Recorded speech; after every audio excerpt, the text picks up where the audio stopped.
Hello everyone, today topic of my presentation is draping for intraocular procedures.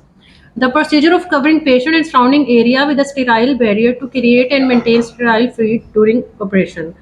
Draping create an area of asepsis called sterile field created by placement of sterile sheets in a specific position to maintain the sterility of surfaces.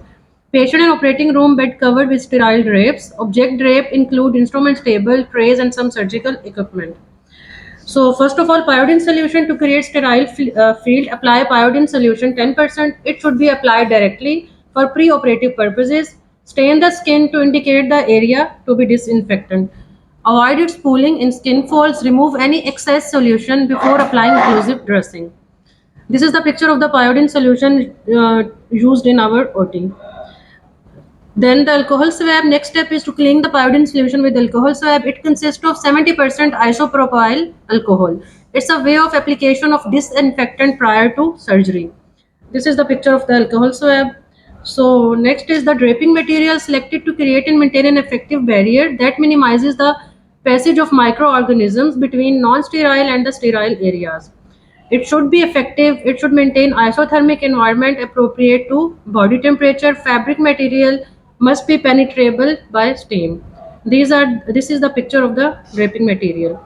So drapes can be reusable, which can be used repeatedly and sterilized. This is the picture of the reusable drape.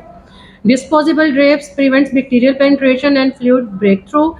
It should be soft, lightweight, compact, moisture resistant and not irritating. Lightness and compactness of the synthetic drapes prevent heat retention by patients. It reduces the hazards of contamination. This is the picture of the drapes.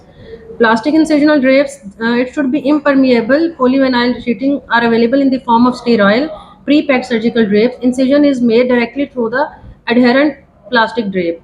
Facilitates draping of irregular body surfaces. It is the picture of plastic incisional drape.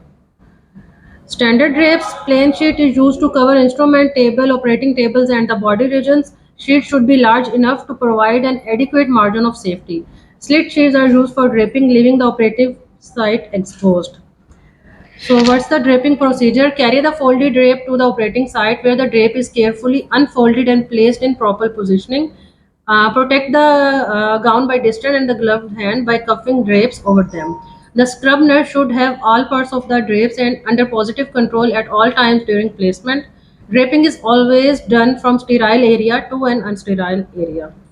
The scrub nurse should never reach across an unsterile area to drape. Don't flip or shake drapes.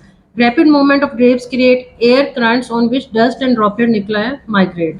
Shaking a drape causes uncontrolled motion of the drape, which may cause it to come in contact with an unsterile surface. Drape the incisional area first and then the periphery. So what is the aseptic technique? Handle the drape as little as possible. Never reach across the operating table to drape the opposite side. Hold the drapes high enough to avoid touching non-sterile area. Put the drape directly over the proper area. Then drop it down where it is to remain. Never adjust any drape. If drape is incorrectly placed, leave it in place and place another drape over it.